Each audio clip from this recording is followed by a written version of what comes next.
The men were in tears, and 4 of them volunteered to carry him up to the death house on a stretcher. And they said they couldn't believe it. As they went, he made them stop at the commandant, at all the guards, and he asked forgiveness from the commandant if he had ever done anything wrong to him. But he asked the commandant's forgiveness, and then he said, "I forgive you," and he raised his hand, weak as he was, on the stretcher, and offered his blessing to the commandant and to the guards. And he went like Christ did to his death, forgiving those who had crucified him.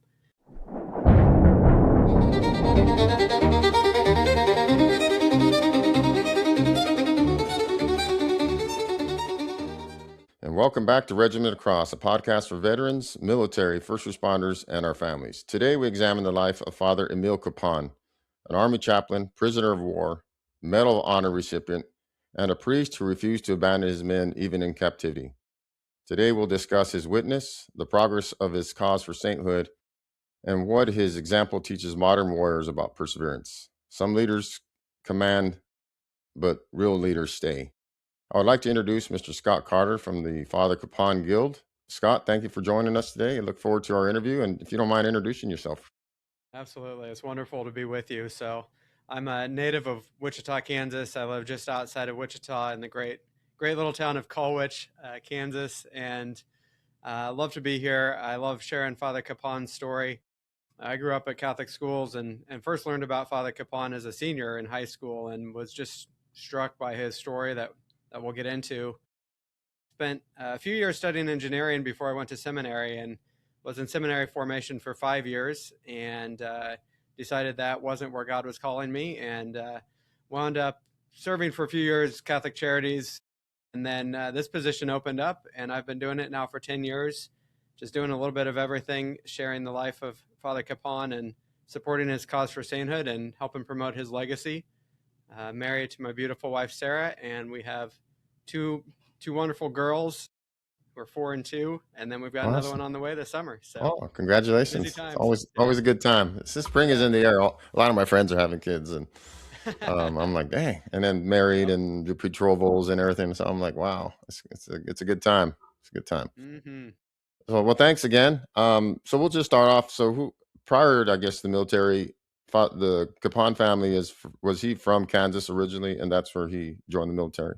Yeah, so his dad actually immigrated when he was 7 years old from Bohemia, one of the parts of the Czech Republic, and his mom was born to Bohemian parents here in Kansas who had immigrated themselves. So he was born about an hour north of Wichita by today's travel, and a very small town of Pilsen, and named after the Pilsen over in the Czech Republic, much, much smaller. It was primarily always a farming community, so the town is basically the church and about a couple dozen houses today.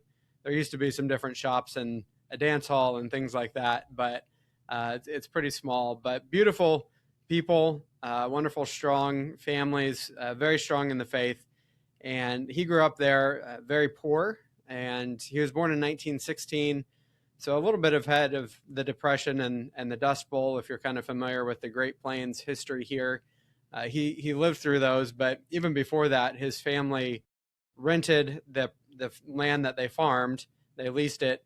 They did own their house, and eventually that house got moved into the town. But grew up, had one brother, and his parents really just raised him in the community and the faith, and with the great values of hard work, ingenuity, being on the farm, having to make do without being able to go to the store and just buy everything they needed. He knew how to fix things and get his hands dirty. And whether that was helping his mom in the garden when he was young, or helping his dad in the field, or with the equipment, that sort of stuff. He always understood the value of hard work and the need to contribute to the family in that way. He always also, he was a normal boy, so they had a creek that ran through the property, and he loved to fish.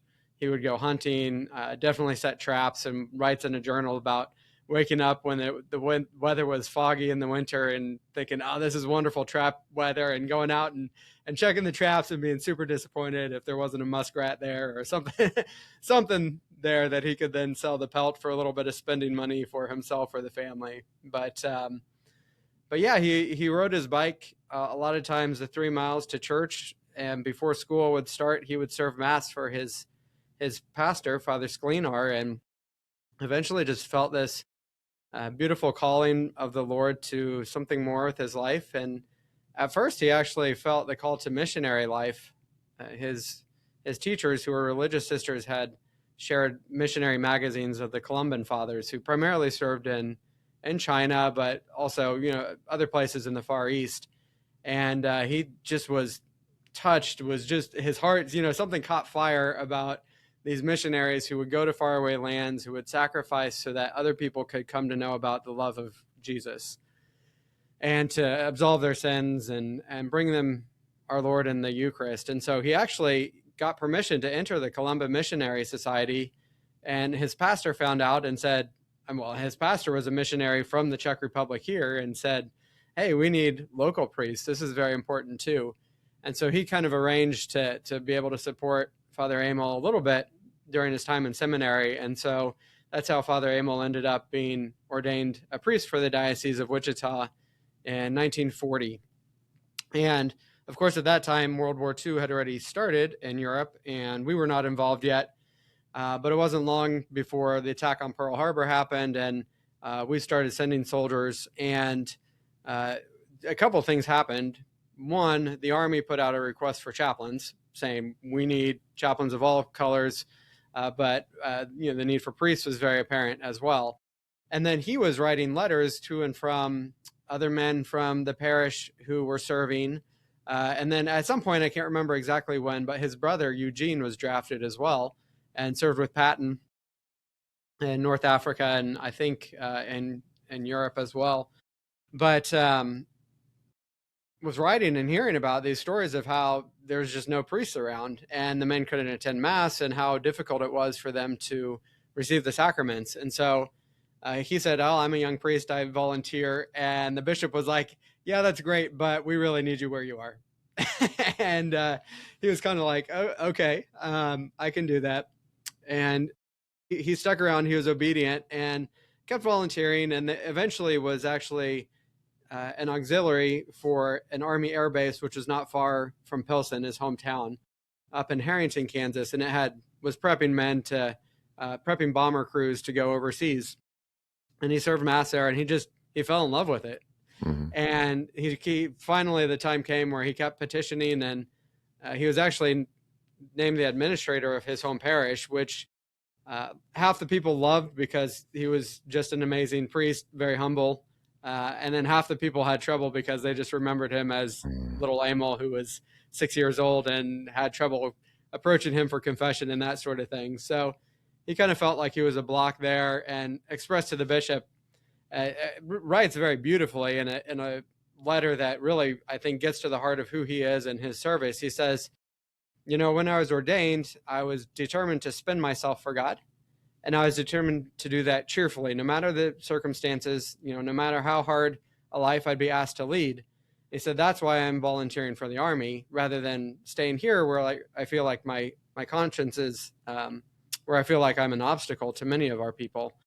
And so the bishop, reads that and finally relents and says, okay, obviously the Holy Spirit has something for you. And so that was the start of his Army career. He ended up at Fort Devens, Massachusetts for training, Fort Wheeler, Georgia, or Camp Wheeler, Georgia, for a short time before being sent to the Burma India Theater at the tail end of World War II. And he didn't see a lot of action there, but he definitely traveled over the Stillwell Road, the Lido Road, by Jeep, and has pictures up there at the top of the pass, and traveled by airplane to go visit the troops, and was dangerous in that sense.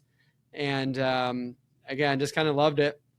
And that was his first taste of the Army. And after the war ended, he was clean up duty for a little bit, and the bishop sent him to make use of the GI Bill over at Catholic University studying education, but that wasn't quite where he was called. And so he volunteered to go back in the Army as well, and ended up at Fort Bliss, Texas in 1949, which is kind of the start of the big part of the story. Wow. Fort Bliss is, I'm in Texas, so I'm also a New Mexican when I was born. So Fort Bliss is, I've been to Fort Bliss many times. My wife was in the military. She was stationed there at one time to go to school for about a year. So yeah, I'm familiar with Fort Bliss. I had no idea about the Fort Bliss. So there's another connection. Like I told you, I was before the show. I was stationed in Korea, so I have an appreciation for what we'll talk about later when he was in the Korean conflict, and then also Fort Hood, which is where he was in the Eighth Cavalry Regiment, I believe, when he was Correct. in Korea, and so I was in the first Cav, so I was familiar with him, and when he received the Medal of Honor, and I think it was President Obama, and my boss, um, I remember I was on the division staff. I was a lieutenant colonel at the time, and I remember the chaplain who was a Protestant came up to me. He's like, "Hey, this Army chaplain," and I was the Catholic go-to guy. And so they would ask me questions all the time. So he's like, "Hey," and then we had to do some research on him and give it to the boss. And then the 2-star went up, and I'm jumping ahead, but went up to DC. Was in the Oh room man, when he got received the Medal of Honor. So that's amazing. which was really good for the first Cav at that time, because and an Army chaplain corps as well. So he was so Korea kicks off, and he's like we just introduced. He was in the first cavalry, eighth Cav of the First Cavalry Division. Correct. Yeah. Do you want to talk about that day? Do you have specifics on the day he was captured, or how that went down? Yeah. So a little bit about his time on the battlefield. So he was at Fort Bliss for 1949, and then at the beginning of 1950 was sent to Japan to join the first Cav division, and they were training in case war broke out. And it just so happens it's just across the strait there that North Korea invaded South Korea in June of 1950. There's an infantry division that was sent over first to help stem the tide of the war. The men of the first Cav were there about 3 weeks after the war started.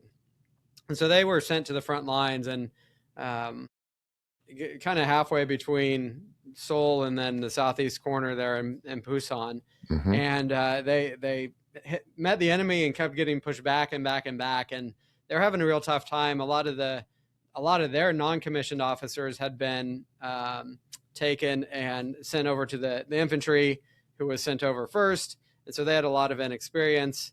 They're about 2/3 strength. So they definitely weren't full strength. And then they were using old weapons from World War II. And for instance, the bazookas that they had at the beginning of the war, the first couple months, were just bouncing off the plating on the Russian tanks that the North Koreans had. And so that, combined with the fact that the North Koreans actually had pretty good tactics for that part of the war, and they would launch a frontal attack, and they'd have snuck men around to the back. And so if you tried to retreat, they'd ambush you that way.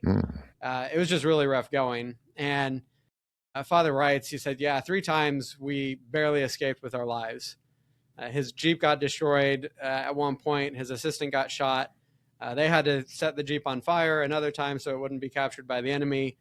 And he's running through the mountains and everything. And he says, obviously, this is no fun to run from the enemy when you're getting shot at. But he wrote home, he said, I'm convinced that it's the prayers of loved ones back home that have helped me escape. And his pastor, would celebrate a high mass for him and get the choir there, and they'd write that to him. And he said, I can't describe how it feels, to receive these prayers. And one of the Protestant chaplains who was with him got wounded in an explosion. I can't remember if it was artillery or mortar, but got his leg blown off and was sent to the hospital. And so he definitely knew the risks that were there. But the men said it was just crazy. He'd be walking down the path just like he was on a city street, and they'd say, Father, you got to watch out. And he's like, I got God's armor on, nothing's going to harm me. And one of the men was like, all right, and hops in his Jeep and drives off. And sure enough, there's an explosion behind him, and he looks around, and his father and one of the Protestant chaplains.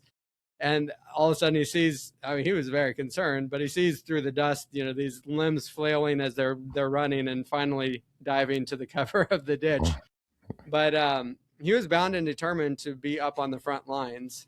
And oftentimes he would spend his time with the medics and taking care of the wounded who came in to anoint them and pray with them and that sort of thing. But that didn't let him, keep him from getting out to where the action was either. And there was one particular time when they were retreating, and a squad came back and said, hey, our squad leader was hit.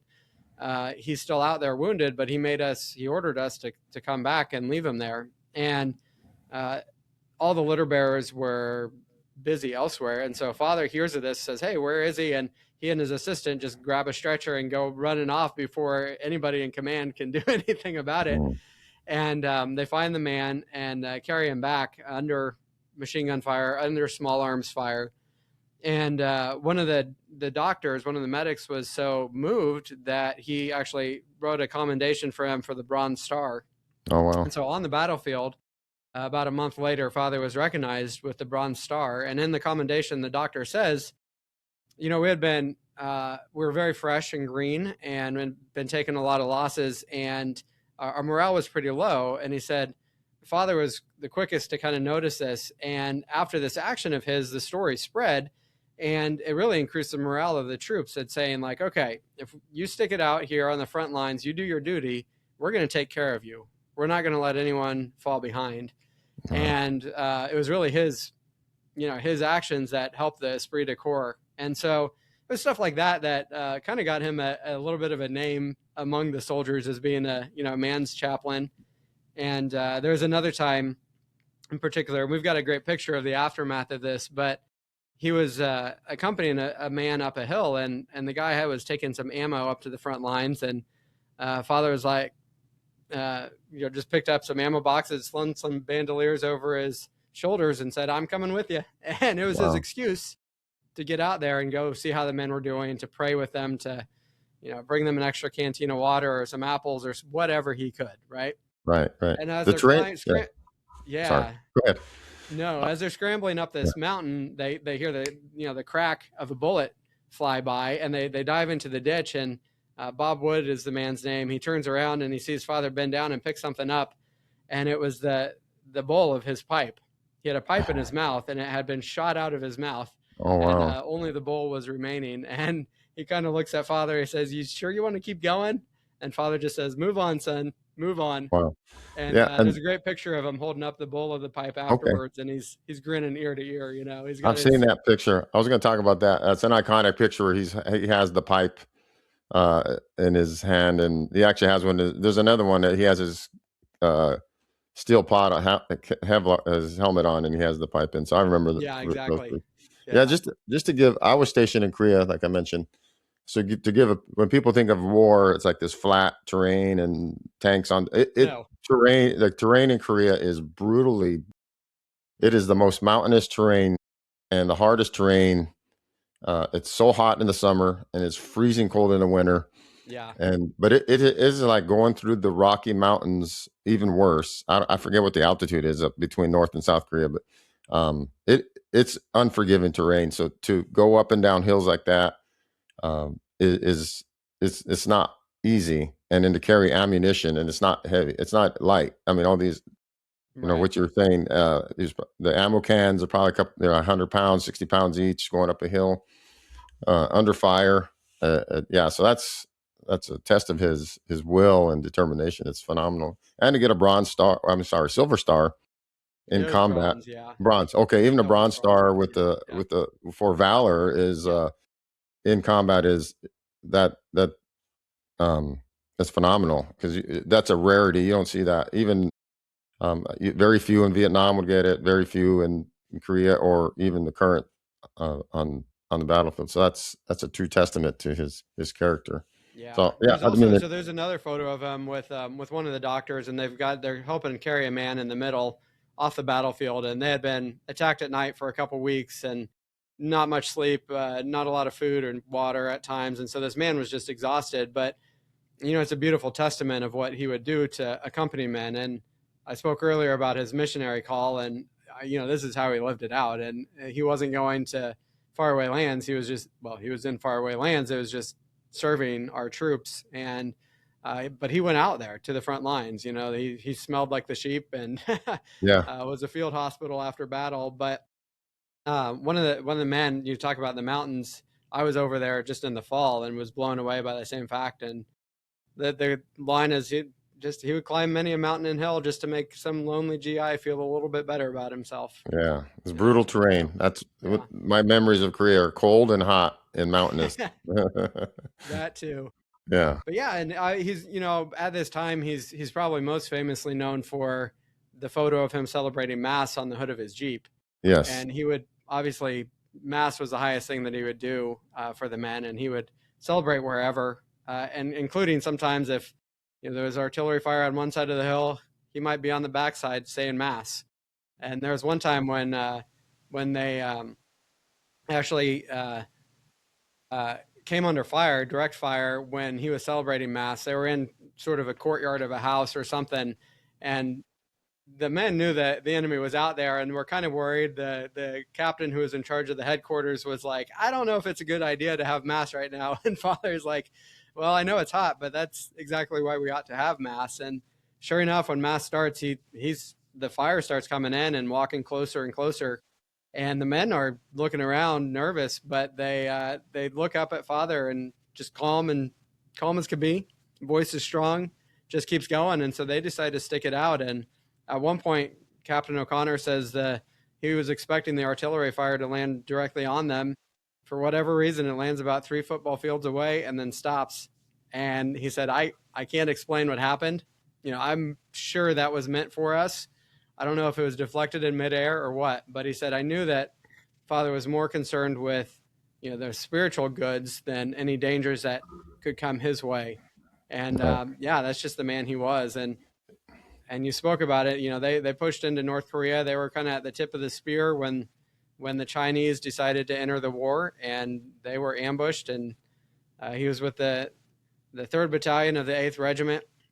The first 2 battalions were ordered to retreat, and it ended up being about 800 men, Americans, versus 10 to 20,000 Chinese in the hills, just completely surrounded. And this is the Battle of Unsan, and it was on November 1st, November 2nd, primarily, 1950. And so weather's turning cold. This is just about a few weeks before the Chosin Reservoir events. So you can get a picture of, oh, well, it's going to get that cold. Um, and the men say, hey, Father, all non-essential personnel were ordered to retreat. You should get out of here. And he says, no, I'm sticking around. And all throughout the battle, he and one of the medical doctors volunteered to stay behind, and they're dragging men to safety, anointing men. He's captured at one point. The Americans are able to shoot at the Chinese and free him, and he goes back to, ministering to the men. And as day breaks, they tell him again. They say, Father, we've got about 200 men left here in our perimeter. All the men you rescued are out there in the headquarters. They're outside of our perimeter. When night comes, the enemy's going to hit us again, and we can't do anything for you. And he said, nope, my place is with the wounded. And sure enough, that night he was captured. He actually brokered the surrender with an English-speaking Chinese officer who had been wounded, who he had rescued. And they surrendered, and they were kept there for a few days. And as the Chinese were kind of cleaning up the area, a couple days later, they spotted an American sergeant who was with one of the tanks, which had run out of fuel and ammo, and a grenade had gone off and wounded his leg. And so he was lying in a ditch. And one of the enemies spotted him and is pointing his gun down, and he's looking up the barrel of this gun saying, I don't know what was going through my head, but I wasn't thinking of God at the time. Mm-hmm. And he said, all of a sudden I noticed this man walking across the road, and he pushed the gun out of the way, leaned down and picked me up and took me back towards the rest of the men.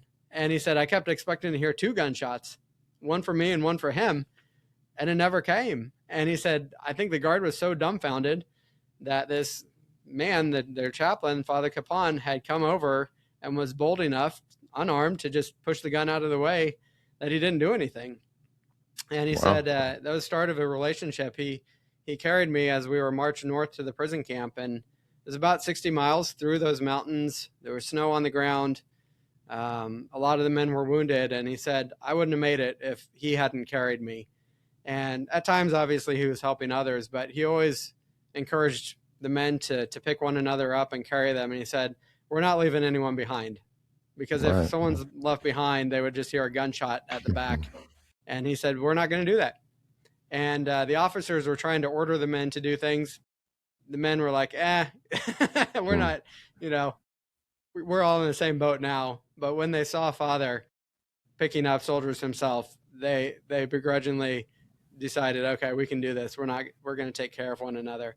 And off they went to a prison camp up on the border with China. Oh wow. Yeah. Okay. And that's and earlier I showed a picture when you talked about the iconic mass. I don't know if you saw. I could share my screen, Yeah. but at Fort Hood, may or may not know this. So there was an Army chaplain. It was in 2015, a little bit after my time there, a year after my time. On his anniversary of his death, the priest did a mass on the Jeep at the Fort Hood Museum. He did a Latin mass, Very cool. Yeah. and he was wearing the black vestments, which is a what we would call requiem. So it was Yeah. in honor of his death. So which was I shared that picture, but that was in 2015. I remember the priest talking to me about that because my first time when I was in the first cav, the museum fell under my portfolio. So I remember him asking us, "Can we use the Jeep?" And of course you can. And with it, Yeah. went with the director, and the director was like, "Fine." And the Army took pictures and published on their thing. Yeah. Um, but that was so they used to do that on the anniversary of his death is on the Jeep. When memory comes of me of Father Kapaun, it's that picture of him on the Jeep celebrating Mass. I understand he continued his ministry. I got his valor there, taking care of wounded. Stories that he would like take food from the North Korean guards and give it to the soldiers. So, Yeah, and I guess before I go on, I would be yeah, remiss to point out that the Battle of Unsan there, where he was captured, was um, what the Army decided to award him the Medal of Honor for. And so, okay, obviously, it includes his actions afterwards in the prison camp was part of the narrative that they told. But obviously, it has to be for action in battle, and so through everything he did through the battle, and then risking his life to save Sergeant Herb Miller there the direct aftermath was how he was awarded the Medal of Honor. He was actually awarded the Korean version as well, the Taeguk Order of Military Merits. He has their highest award as well.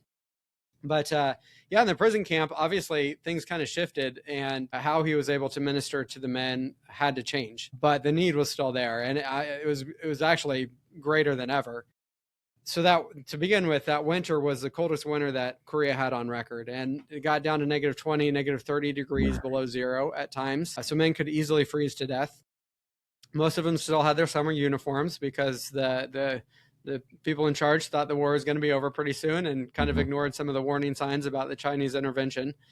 And so they were not prepared in that way.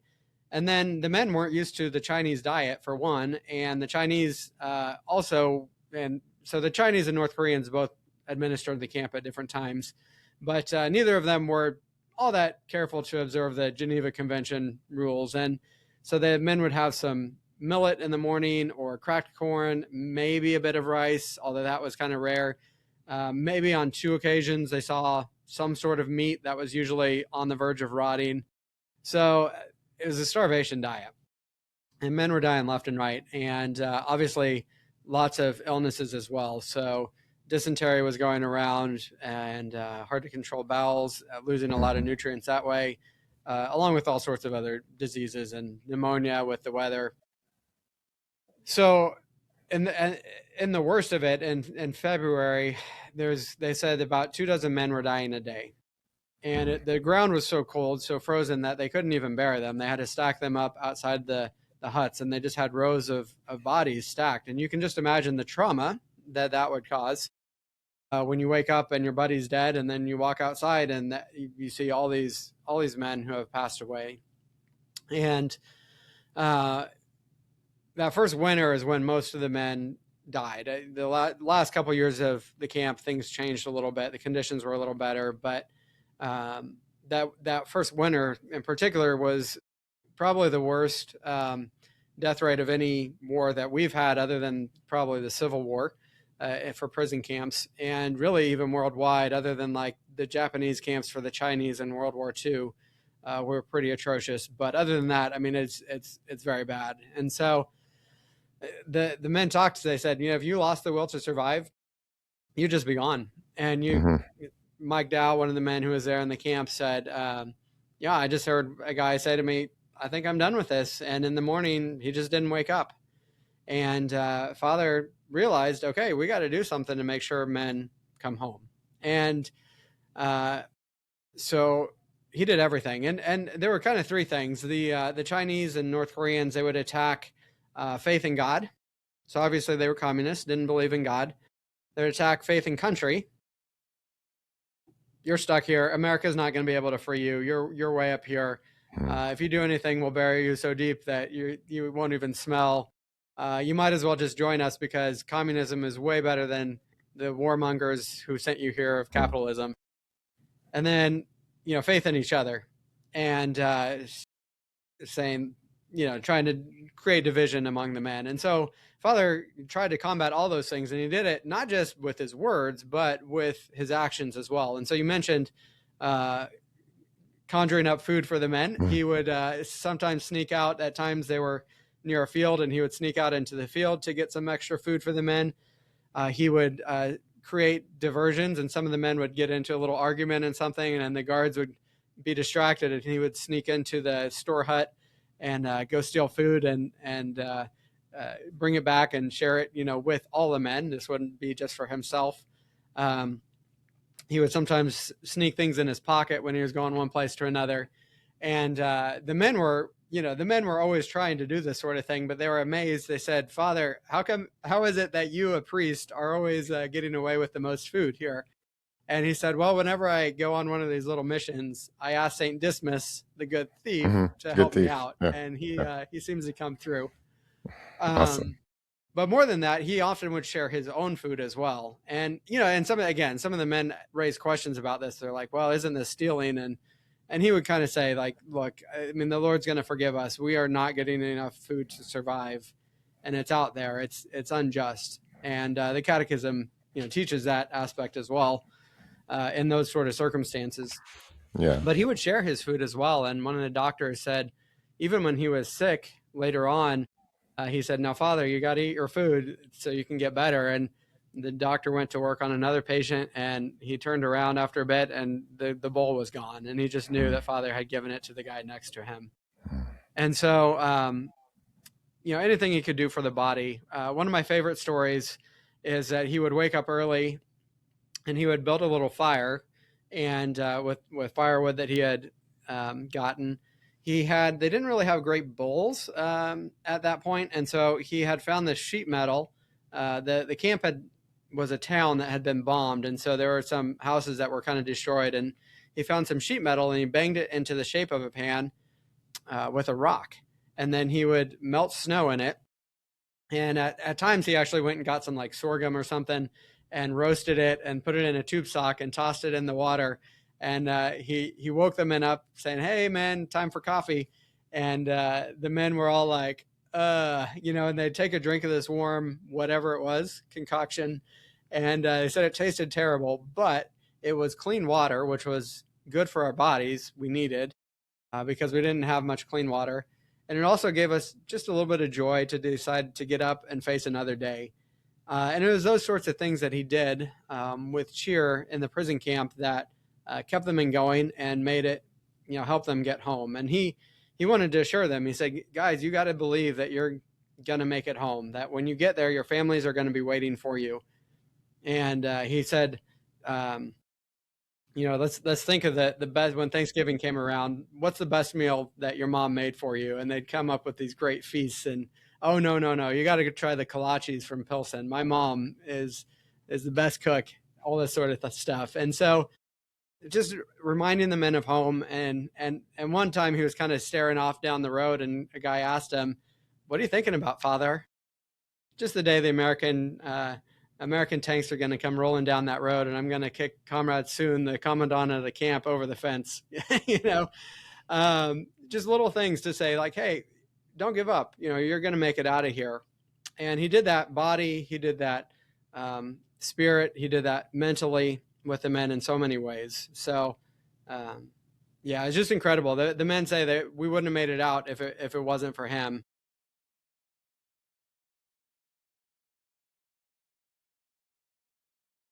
He, the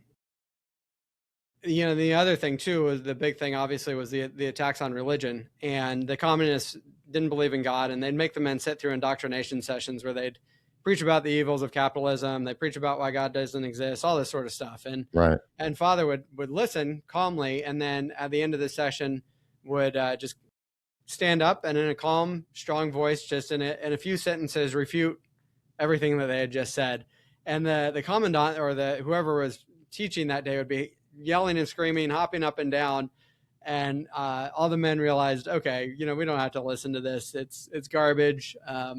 What we've been taught is true, and they really banded together. And the other Wow. thing is, for the last 7 months of his life, Father wasn't able to celebrate Mass because he didn't have bread and wine, and he would often sneak around to visit the men at night and pray with them then. But when Easter came around, he said, okay, we got to do something. And the officers and enlisted were segregated, but he took the men up to the steps of this bombed out church, all the officers, when dawn rose, and he led the men in an Easter service. And he held up a cross that he had stuck together with some cord.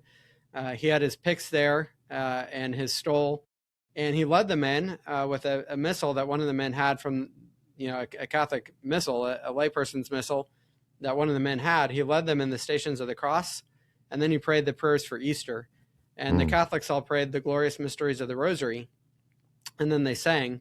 But he said he started with the Stations because he wanted the men to realize that everything they were going through, our Lord suffered. Right. And before you get to Easter, you have to go through Good Friday. But Right. sure enough, the resurrection was going to come, and their resurrection from the prison camp was going to come. And the men all sang the Lord's Prayer, and it was beautiful. They had one man who sang it first because he just had a beautiful voice, and then they all joined in. And then Father said, hey, let's sing America the Beautiful, and sing loud enough so that the rest of the men in the camp can hear you. And the sound of the song just was picked up and re-echoed down the camp as everyone started singing. And then they say, God save the Queen, for all the British men who were with them in the camp as well. And it was just one of the most memorable times in the prison camp for the men there. Unfortunately, a few weeks later, Father got really sick and then passed away on May 23rd in the death house there. And the men were taking care of him and thinking that he might get better. He had pretty severe pneumonia and was kind of in and out of consciousness, but the Chinese caught wind of this, and so they decided that they were going to come and take him to what they called the hospital. Right. No medicine, no food, Right. no care. And so the men all called it the death house because basically no one came back. No one came back. And the men were about ready to fight, and Father said, no. This is what I've been working for my whole life. He said, he told him the story of the Maccabees and the mother who encouraged her sons not to cave, but to suffer martyrdom, not to give up the faith. And he said, guys, I'm going where I always wanted to go. When I get there, I'll say a prayer for all of you. And the men were in tears, and 4 of them volunteered to carry him up to the death house on a stretcher. And they said they couldn't believe it. As they went, he made them stop at the commandant, at all the guards, and he asked forgiveness from the commandant if he had ever done anything wrong to him.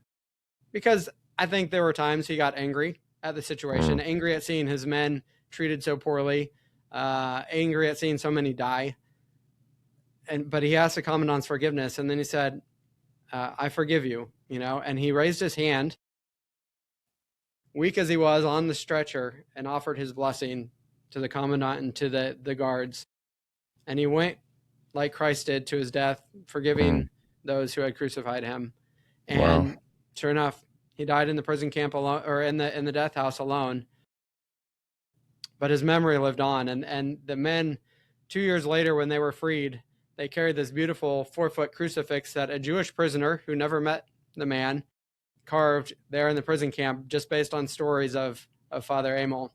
And they carry this with their freedom, and it hangs in our high school today, named after him here in Wichita.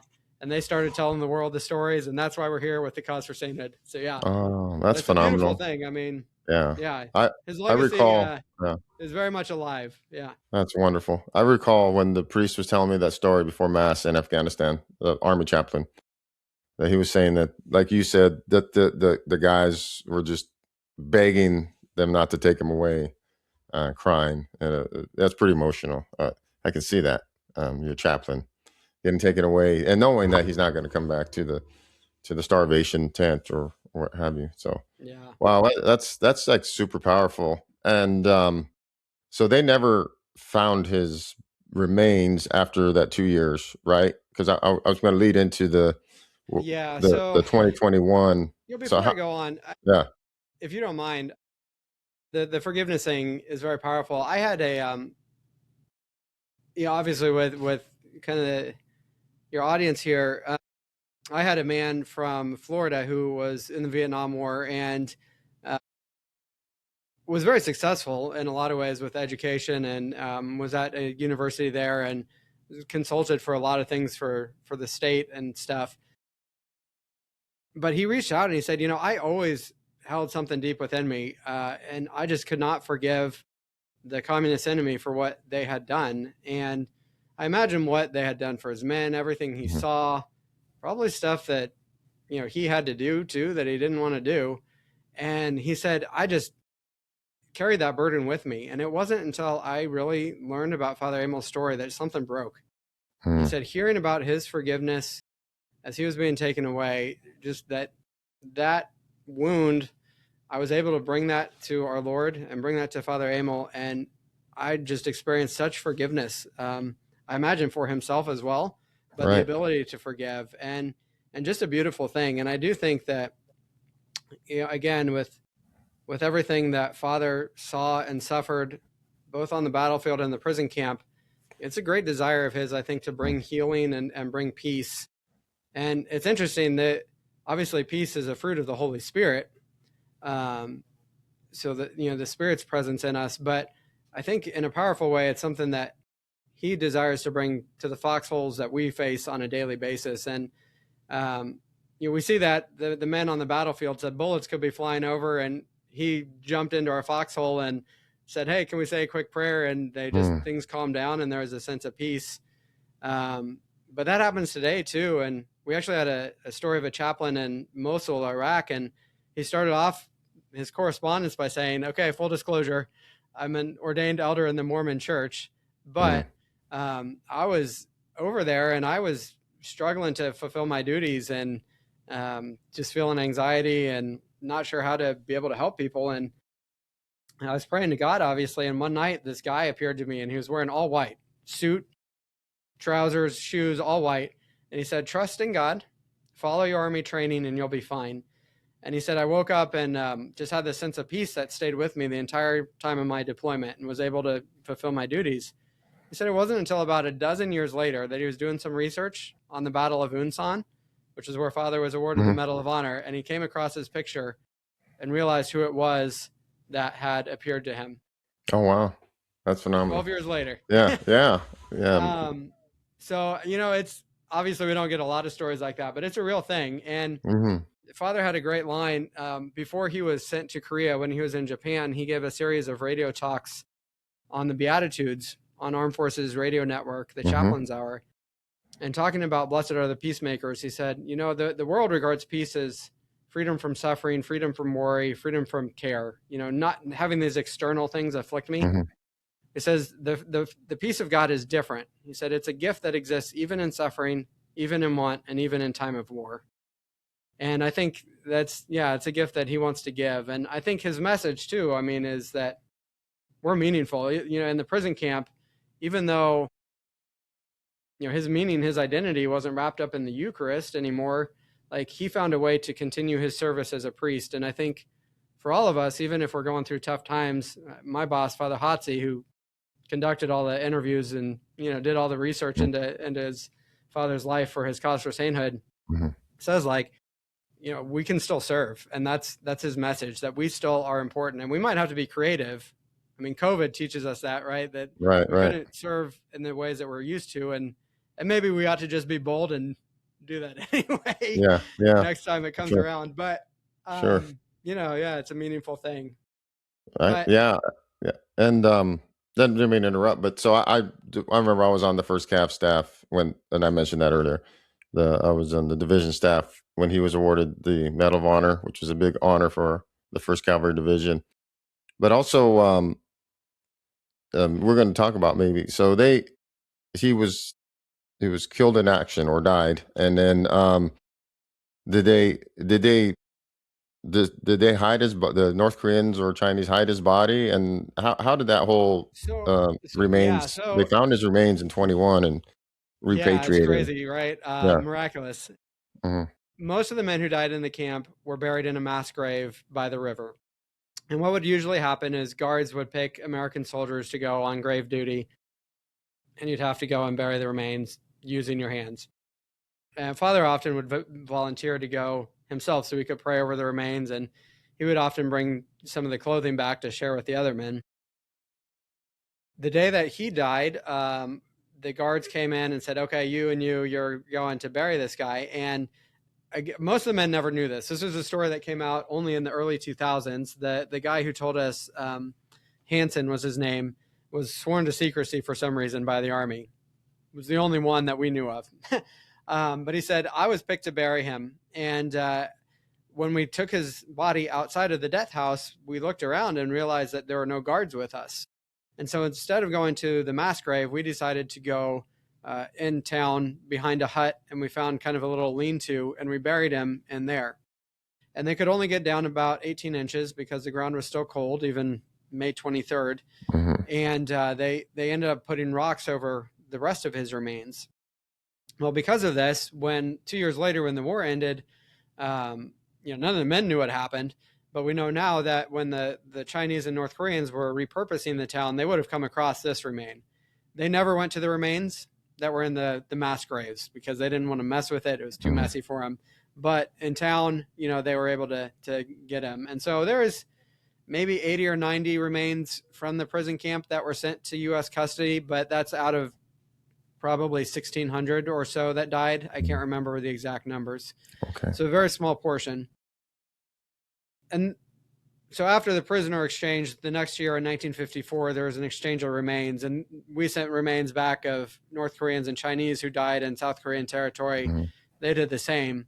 And so we received about 4,000 sets of remains. Most of those were identified in Japan, but there's about 860 that they couldn't figure out who they were, and they were buried in Hawaii in the Punch Bowl, the national cemetery there. And so Father Emil was actually one of those remains. Okay. They dipped these remains in like some sort of formaldehyde solution or powder to protect the bones. But when forensics DNA came about, they realized that this interfered with DNA. And so it took them quite a while. The Defense POW MIA accounting agency, which is a Department of Defense agency, does great work of going all over the world to identify remains. But they also said, we've got remains right on our home soil that we want to figure out. So they found this French scientist who had figured out how to get DNA out of cave bears that had been dead for 10,000 years. And they said, that's our gal. Took her about 10 years to figure out a technique, but they take a little bit out of the femur. They take a little bit out of a tooth, and they send it off to do DNA analysis. And through DNA analysis, they had a perfect match with Father Emil's brother, Eugene. They're able to tell age of the bones, and he was a little bit older than most of the men because he was 35. They were able to tell height. They were able to take x-rays of the remains and compare collarbones with x-rays for when the men had entered the service with other evidence and stories that they had, circumstantial evidence. They were able to say, like, yep, 100% certainty that this is Father Emil. It's pretty much all of his skeletal remains other than a few digits from his fingers and toes and his right kneecap. Wow. And so this was returned to the family in 2021, and the family graciously allowed the diocese to bury him here in the cathedral in Wichita. And so his remains are here in the cathedral, and we were able to have a beautiful funeral liturgy for him. We were able to have a procession with the army, with the caisson and horses, and the men of the 8th Cav, the 3rd Battalion. I think it's the regimental combat team or whatever it is now, actually came up from Fort Hood and were his pallbearers and color guard and did the firing detail. And it was just beautiful right outside our cathedral here to honor him both as a Catholic priest, and someone who gave his life in service of our country. Right. And they had I was talking to someone on the Facebook group there so they sent the honor guard as well, right? So the guys with the Stetsons and the old dress uniform to do which is a big deal. Yeah, it was a big deal. It was pretty incredible, beautiful. And the chief of chaplains was here. Okay, awesome. Beautiful testimony.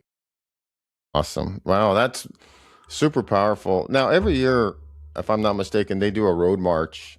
Is that right? Correct. Are you from? So they do a road march in his honor, and how did that start, and then who participates in that? Do Yeah, you so know? I've done it several times, but one of our priests, who before he became a priest, was an officer in the army for about 7 years, started it just because, partially for his own good, and then partially because of the history of pilgrimages in the church, but as a great way of honoring Father Emil. And we walk from Wichita to Pilsen, his hometown, which is about 60 miles. So relatively the same as what he marched Okay. in the prison in North Korea. Obviously, it's very flat here in Kansas compared to North Korea. It's also much warmer when we do it in the beginning of summer than when he was walking, but that comes with its own challenges. But it's 4 days, 3 nights. Always ends the first Sunday of June. Registration actually is opening on March 4th, and Okay. if anyone wants to join and registration is closed, just go ahead and send us an email, and usually Okay. we can make do. But Awesome. it's a great experience of entering into Father's story, and yeah, prayerfully supporting his cause for sainthood, which is going Yeah. well. He was actually just named venerable 1 year ago, Okay. which is a huge step. So that means the Vatican's taken all the information we sent over on his life. We sent over 8,000 pages. Mm, Our postulator over in Rome, who helps work between us and the dicastery for causes of saints, you summarize that into about 1,000 pages. But wow. the dicastery and the theologians have met, the bishops voted, and the Holy Father, as Pope Francis, actually signed the decree naming him venerable, saying that he offered his life in imitation of Christ for the men. And so that paves the way for a review of a potential miracle. And Hmm. we have one potential miracle that's all fully documented and over there. So we're kind of waiting our turn for the medical experts and the bishops Hmm. and Pope to weigh in on that. Oftentimes that can take 5-10 years between steps. They say it can go faster, but I'll believe it when I see it. Yeah, that's for um, sure. Well, but it we doesn't help actually when have there's a, a it doesn't yeah, help when when there's there's, a pope changing and the whole dicasteries change as well. So that yeah, kind yeah, of yeah. slows it up even But more, probably. no, we're excited. He's been busy, and then we have several different, probably 4 or 5 different potential miracles that we think could help us across the line. So if this one doesn't go through, we've got some others. This would get him to be named blessed, and we'd be able to celebrate him here in Kansas and probably in the archdiocese for the military services as well. And then we'd have to start over and get a whole new miracle after that to get him to sainthood. But like I said, I mean, he seems to be active in people's lives in many different ways. And so that's a beautiful gift and a beautiful part of my job to be able to see how the Holy Spirit uses him to impact people today. You mentioned the guild here. I can share my screen. Let's see if I can have it here. So you can see. I don't know if you can, but there. So I'm sharing the guild. So if Yeah. folks want to know more about his cause for sainthood and more about him. I started this channel for those that felt alone, isolated, but I think this is a great story for inspiration where he was alone and he was isolated and all those men were alone and they didn't give up because they had an inspiration and he was acting on behalf of God and just to give them some inspiration to keep going because a lot of those men survived to tell this story or else he wouldn't be getting the Medal of Honor. He wouldn't be Right. getting where we're talking about his cause for sainthood and So that, um, yeah, the website is frkapaun.org. So Father Kapaun. Obviously you can Google it. Listen to our prayer cards. There's other swag, and there's books on there as well. We've also got some videos. I think they're under the Capen's Men tab, so you can check those out too. Or you can, yeah, do it with your men's group. But Saint Therese tells us, as she's dying on her deathbed, she says, "My mission's about to begin," and right, I'm right, convinced that with the saints, that it's not just something we talk about from the history, but their mission is ongoing. So I do think that oftentimes when we're going through the worst, that Father Emil shows up, and it's not right. always in the miraculous or incredible ways, but I do think he wants to help. And after this, I'm actually going to go over to his tomb, and so I'll make sure to pray for Oh, everybody who awesome. watches this. Yes, especially veterans. They struggle a lot, as you know. From I'm sure the veterans from the Korean War had some serious PTSD, and they also often forget. They call that the Forgotten War. So even worse is the Korean War conflict, those gentlemen were almost often just disregarded from society. And then Vietnam happened, and then we went through the 20-year war in Afghanistan and Iraq, and then who knows what's going on now. So I'm just praying for peace. So maybe I'll ask Father Kapaun for peace in the world right now. Amen. So, but I do appreciate, this was actually phenomenal. It was very emotional too, especially when they had to carry him away, because to lose your chaplain, especially your rock, the guy that was leading the way, and then to give absolution, I guess, or forgiveness to his captors, kind of like what Jesus did on the cross, right? Forgive them, for they not know what they do. And then a couple of those, the centurion converted, St. Longinus, and then some of the others. So I think it's, and then you mentioned the good thief. So all those were brought into bear in his suffering, on the way to the cross, I guess, climbing up the mountain, especially North Korea. So that's wonderful. I appreciate you sharing your story. Is there anything else you want to add, or? No, I think, yeah. And then the listeners can learn more from the Father Capon Guild, like you mentioned, and you can participate in the march. I think some of the soldiers come down from the 1st Infantry Division down there. Yeah, we Is it have Lawrence? some I from, forget. yeah. Yeah. Yeah. So awesome. Well, I hope it goes well. Thank you, Mr. Scott Carter. Appreciate it. Absolutely. Great to be with you all. Okay. God bless and have a good day, the rest of your day. Okay, you too. Venerable Kapaun, pray for us. Thank you. Amen. Father, Son, Holy Ghost. All right.